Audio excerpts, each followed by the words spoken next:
Hey guys, and welcome to yet another Specky arcade conversion.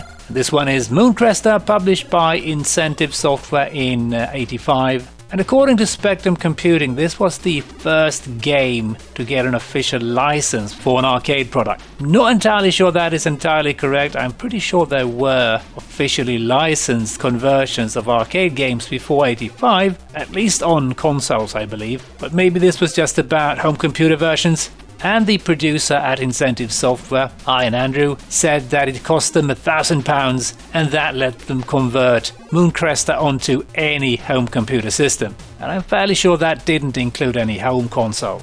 But they did end up converting this to quite a few of the home computer systems at the time.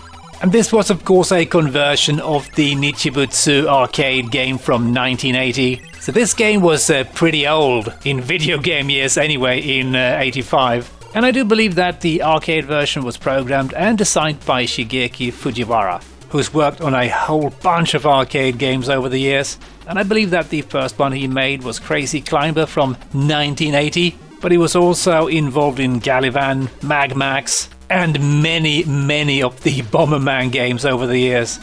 And this game was slightly different compared to other shooters at the time because your lives are actually represented by different ships. So once you lose a life, your ship gets replaced by a slightly larger one, which is more powerful, but also presents a larger target for the enemies. And after a couple of stages, you can actually dock these three ships together, one at a time, to create a more powerful ship that I think fires up to 5 shots at the time, or something like that. I didn't get that far when I recorded the arcade game for this video. So again, you're piecing together a more powerful ship, but also, again, it presents a much larger target for the enemies. I never got to play this arcade game myself back in the day, but it's quite fun. And I think I would have enjoyed it back in the day. But I must say that the attack patterns of the enemies may be the most annoying I have ever seen.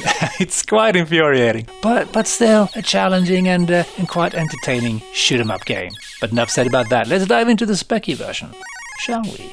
A really nice looking loading and title screen for the game. Very nice use of color. And I think both the cover art and this loading screen's been done by Peter Carter. And I think he also did the cover art for Graphical Adventure Creator and a couple of other games. So let's just go with joystick control. And I'm going to use my clicky joystick here. So I'm sorry about the clicking in the background, but what you're going to do.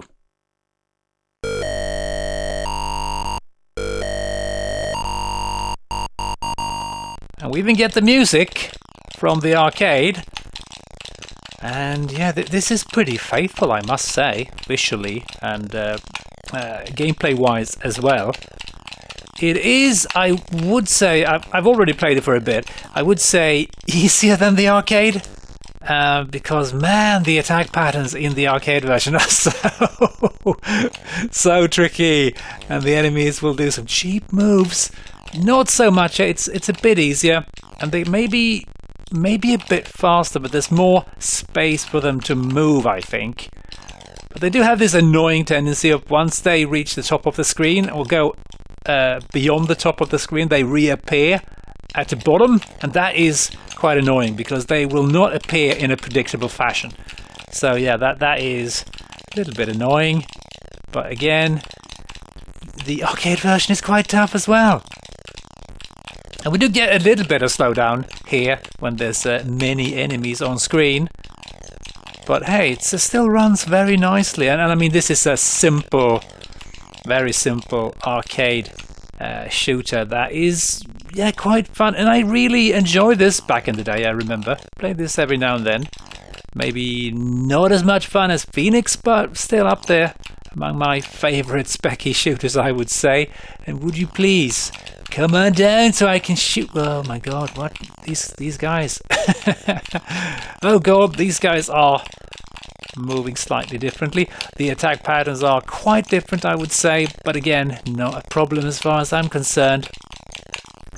And I haven't died yet, which is quite incredible, given that the arcade game murdered me quite quickly. You do get used to it. It's not incredibly hard, but it is a early arcade shooter, so what do I expect? I don't know. More of the same enemies, but just differently colored. And the game is really rather colorful on the Specky. I mean, sure, there's some color clash, but you don't really notice it, do you? That's fine, as far as I'm concerned. And we need to dock the tiny ship onto the large one.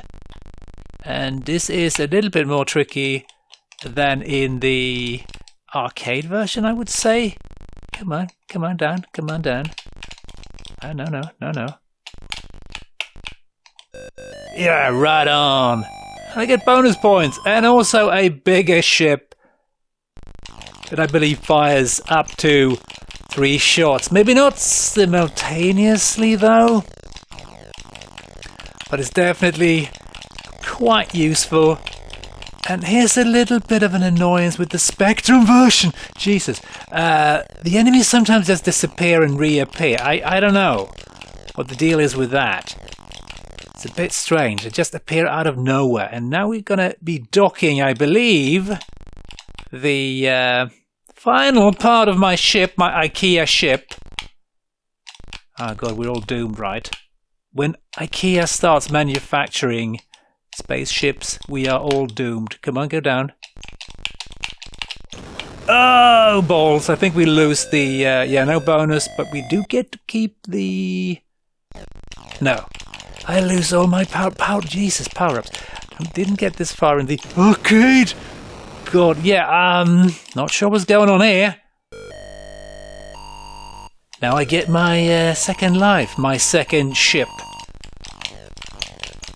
which fires 2 lasers or whatever this is. Let's just kill these skulls or whatever they are. Okay. Oh man, there's quite a few people that want to murder me here, and the missiles are quite large.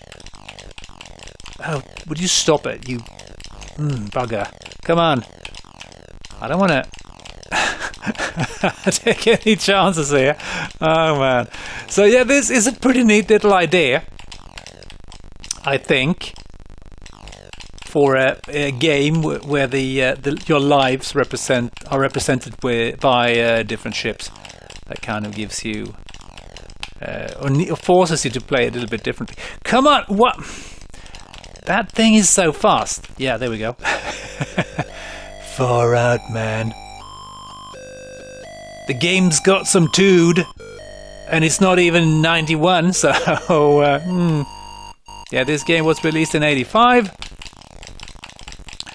So yeah, it was pretty late, given that the arcade game was released in 80. So yeah, I don't know how well the game sold, but I think it sold pretty well. There were a couple of budget releases as well, so I think they did well with this one. Attack patterns are slightly different, and it feels like the ships are faster, a bit at least. But yeah, the annoying bit with this Spectrum version is definitely how enemies disappear and reappear in a very weird fashion. I'm not sure what's going on here. But it's a fun game. I have no memory of how far I got back in the day. It's a shame that you don't... Oh, God. You never wrote down all of your high scores, because that would be kind of fun. Game over, player 1. Alright, that wasn't too bad. But let's just try this again, because I'm quite enjoying it. I mean, it's a little bit wonky, of course. It hasn't aged super well, but it's fun, I would say, in all its simplicity, in its glorious simplicity. And it's got the same thing that Galactions has. You know, you can only fire 1 shot, at least with this ship, and that shot needs to disappear off the screen. Oh, you bastard. Hit detection is a little bit off, though. That thing was nowhere near me. Was there a conversion of Galactions for the Spectrum? I'm not entirely sure. Can't remember playing one anyway. Come on, no. This is actually harder in the in the Spectrum version, I would say. Right on. Even the sound effects are, you know, quite nice in the game. I mean, they are very beepy, but I don't mind it. It works well in this game. These asteroids. Have no love for them. They are simpler than in the arcade, though, because in the arcade I think they will kind of track you somewhat. Not so much here. Oh god, these guys. Okay, that went well. Oh, there's another wave. Come on, come on, come on, come on. Oh, that was dumb. Please. Ah, there we go. That wasn't too bad. Far out, man.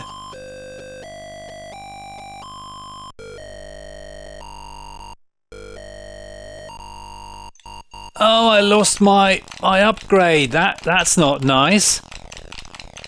And we can get extra lives, of course, I think, at least in the arcade version. I would presume there's extra lives in the Spectrum version too.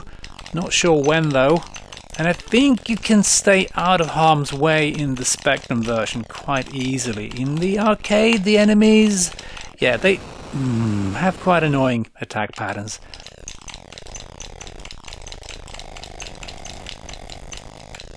Ah, this is dangerous business, this. Oh, really? I hate how they immediately appear and then just get you. That's so damn cheap. It's interesting to see how many of the early games on the Spectrum just kind of ignore the color clash problems. They're just like, yeah, we're just going to make this game colorful. We don't care if it's going to be a bit clashy. But, you know, it works well here. Really, it does.